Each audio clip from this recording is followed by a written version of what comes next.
Hello, I'm Councillor Mark Miller from Ward 3 of the Arm of Springfield. I am Andy Kuczynski. I represent Ward 2 Municipality of Springfield. Together we represent more than 50% of residents of this municipality. And Mark Miller want to address a couple key issues here. So let's Mark Miller do it now. You know, Andy, it was only 8 months ago that you and I went door to door to hundreds of residents throughout Springfield. And what did we hear? We heard that people were absolutely concerned and fearful of how up to 9,000 wells will affect their water and the environment. And here we are today trying to continue to fight and to uphold what we committed to those residents. We said we would fight Silica and any company that was going to have an opportunity to interfere with our environment and to potentially affect water for up to 110,000 people across southeastern Manitoba. Absolutely atrocious. So, you know, 7 months ago, Andy, we were on the outside, we were in the public, and now we're on council. Now we've received a whole ton of information that seems there's other vulnerabilities, there's dangers, there's issues that could contaminate our water for 110,000 people or more, you know, for future generations. I'm not prepared to do that for my family. I'm not prepared to do that for our residents, to our neighbors, to other people in our community. We can't take this risk. You know, this is something that's experimental. And how can we experimental with something so critical for human life than water? And so, you know, we're reaching out to you today because there's a council meeting on Monday the 19th at 1 o'clock that's going to lock you out. That's actually not going to allow you. It's barred. You're barred from entering the chamber, a public chamber. This is unprecedented. I've never seen anything like it in Canada, the United States. Maybe they are in dictatorships, but here in the Arm of Springfield, we're barring the public out. That's unprecedented. Andy and I absolutely don't support that. We think that the mayor has gone far-reaching beyond his authority and should be held accountable. But beyond all that, you know, we have justification in being here today because we've seen the development agreement that was actually posted on the website. Whether it should have been or not, that's not our problem, but it's a challenge. Why this is bad deal? Here are just few challenges to talk about today. We have 7 points that gonna define why this agreement is not good for residents of this municipality. We really very hard against that agreement. You know, the first thing that we have is inadequate insurance. In our opinion, I just want to read something that we're going to share at a press conference that's going to be held on Monday at 12:30 right here before the public is barred from participating at this council meeting. In our opinion, SIO has negotiated with the mayor and CO a very favorable liability insurance package for that corporation, for CO Silica.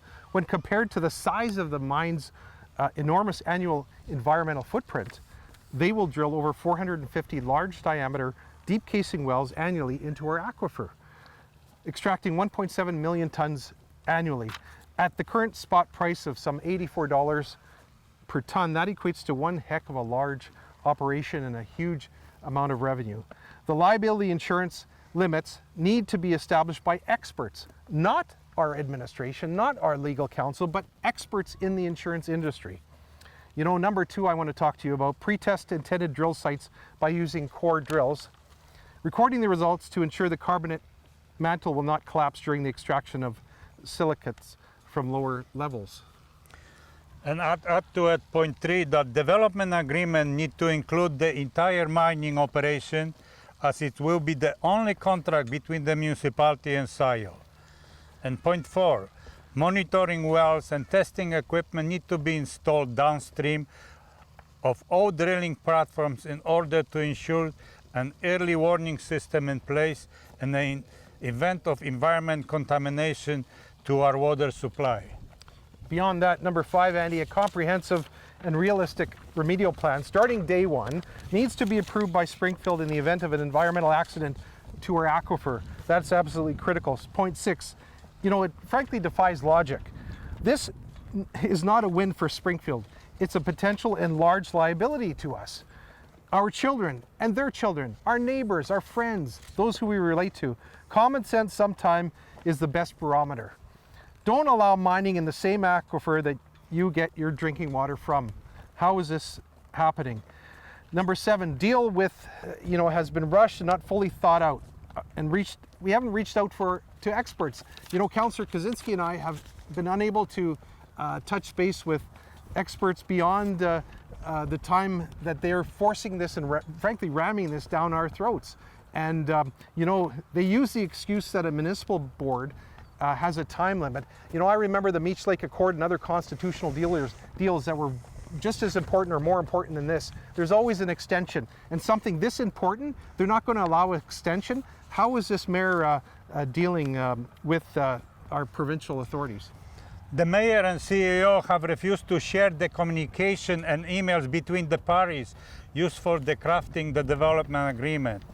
We have now had to resort to using the Freedom of Information Act, FIPA, to enforce our rights to access the information.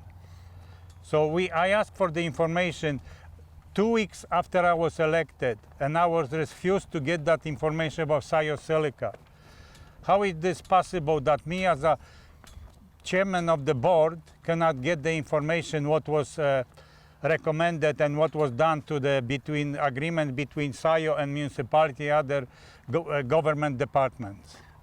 Andy, you and I were active in the Clean Environment Commission hearings, but we were muzzled. We were told and advised, frankly, to not speak much, to be neutral. But you know what? Our position is not neutral. Our position is to stand with the community, to stand with the residents of Springfield, to protect our water, protect our environment, and open this chamber for the public. This is a public chamber. The mayor has no right, absolutely no right and justification to bar you as residents to sit in this chamber, not only to listen, but provide public input. That's what I'm most furious about. This environmental deal cannot go through with that kind of regime that exists there. It's unprecedented. Yeah, and this development agreement was deemed confidential by Mayor, Terrian, Warren, and Fuel to be discussed only in camera, away from the public eyes, which is not gathering more criticism from residents and what backroom deals was agreed to. This is the most important document Council have voted on since the incorporation of municipality of Springfield. After gleaning through the 80 pages of legal documents, there are a number of basic challenges and we believe need to be rethought, and the development deal should be put on ice until we have qualified engineers, hydrologists and insurance brokers review the additional requirement to ensure higher safety standards to protect our water. So, you know, Andy, if the mayor refuses to put the Springfield SIO development agreement on ice or gives us more time to reflect and look to specialists, and if he refuses the public to attend the special council meeting on Monday, June 19th at 1 o'clock, or disallows their participation as previously agreed on June 6th by this mayor, now saying that it was a mistake. It was a mistake. How could it be a mistake to disallow the public to be engaged in a public hearing, in a public meeting? Unbelievable. Never seen anything like it. Because you could be arrested if you come to this council meeting on Monday at 1 o'clock. If you enter those doors, I'm sure the police will be called and he'll ask for them to be detained. This is nothing less than a dictatorship or a regime. And it shouldn't be. It shouldn't be like this for such a critically important document. And if the mayor still tries to intentionally use wrong legislative process, a shortcut, to vote and pass the land use bylaw that's on the agenda, that is required to register the development agreement, and they're attempting to do it by resolution and not, frankly, by bylaw, which takes 3 readings, and as ordered by the municipal board. That's really wrongful administrative process. You know, bylaws do take longer periods of time to pass and do require public input, and that's what he seems to be opposed about. And you know, our CEO, Colleen Draper, while she definitely gives her effort in trying, we've had to request FIPA information.